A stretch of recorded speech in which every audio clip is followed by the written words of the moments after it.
Bible foundation అన్నటువంటి ఒక సంస్థను స్థాపించడానికి ప్రభు మాకు సహాయం చేశాడు.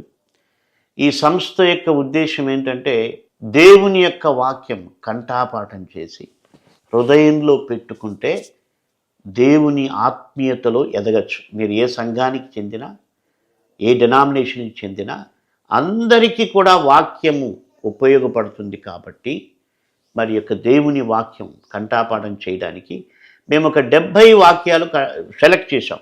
ఈ 70 రెఫరెన్స్లు ఇచ్చాం. ఈ 70 వాక్యాలు మీరు కంఠాపాఠం చేసి మాకు వీడియో కాల్లో చెప్పినప్పుడు మరి మేము 2,000 రూపాయలు, విశ్వాసులకైతే 2,000 రూపాయలు బహుమానం ఇస్తున్నాం. మరి సేవకులైతే 5,000 రూపాయలు బహుమానం ఇస్తున్నాం. ఈ వాక్యాలన్నీ ఏంటంటే అవి మన జీవితంలో మన ఆత్మీయ హెచ్చరికలు, ప్రియులైన పిల్లలుగా దేవునికి జీవించటానికి. మరి ఇందాకన్నట్టు యేసు మాటలన్నా మన హృదయంలో ఉండాలి. కాబట్టి మేము ఈ 70 వచనాల్లోనే యోహాను సువార్త 15వ అధ్యాయం సెలెక్ట్ చేసాం. అందులో 27 వచనాలు ఉంటాయి, అద్భుతమైన మాటలు. ఆ 27 వచనాలు యేసయ్య స్వయంగా చెప్పిన మాటలు.